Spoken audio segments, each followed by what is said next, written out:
Welcome to the Quotive Corner. Whether you're starting your day, looking for something to think about, winding it down with a quiet reflection, or just taking a few minutes in the middle of everything life throws at you, I'm glad you're joining me now. There's a quote often attributed to Robert Frost, a writer known for exploring complex ideas through simple, accessible language, that offers a surprisingly practical definition of what it means to be educated. Education is the ability to listen to almost anything without losing your temper or your self-confidence. At first, that might not sound like a definition of education at all.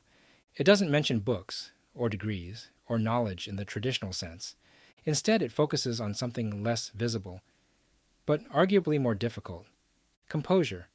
Because if you think about it, it's relatively easy to agree with ideas that already align with what you believe.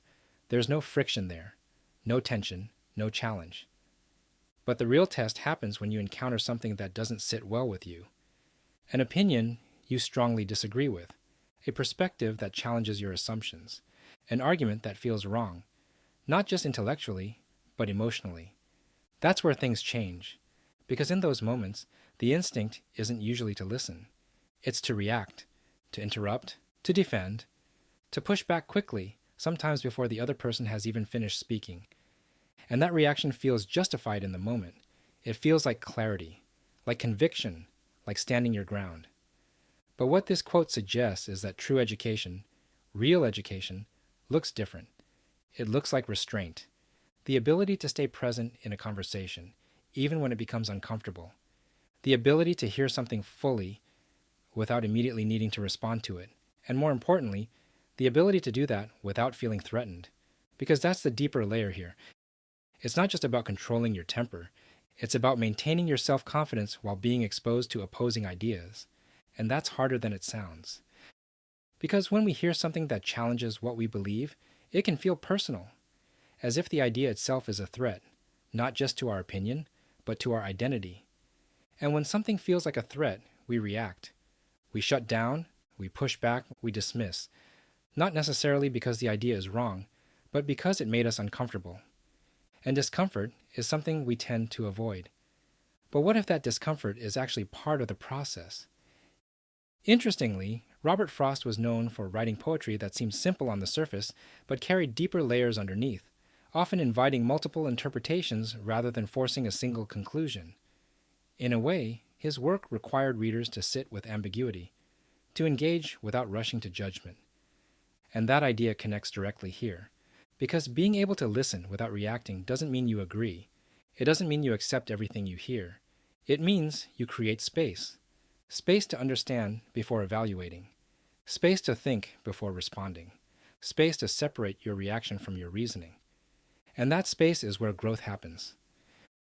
We talked before about how easy it is to misinterpret other people, how quickly we assign intent or meaning without fully understanding the situation. But there's another layer to that. Sometimes we're not just misinterpreting others, we're limiting ourselves. Because if you can't sit with an idea long enough to understand it, you also can't fully evaluate it. You don't get to decide whether it's useful, flawed, or somewhere in between. You've already dismissed it, and when that happens repeatedly, something subtle begins to take shape. Your thinking becomes narrower, not because you lack intelligence, but because you've limited what you're willing to engage with. That's the opposite of education, because education, in its most practical form, expands your ability to navigate complexity, not just to collect information, but to handle it, to sit with competing ideas, to recognize nuance, to tolerate uncertainty without needing immediate resolution. And that last part is important, because not every idea needs an immediate answer.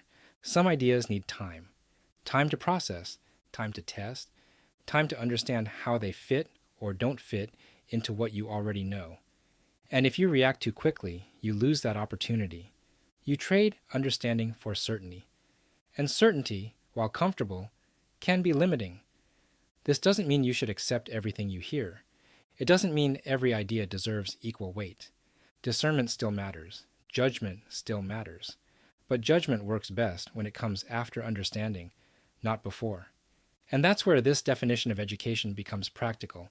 It's not about how much you know. It's about how you engage with what you don't know, or what you don't agree with.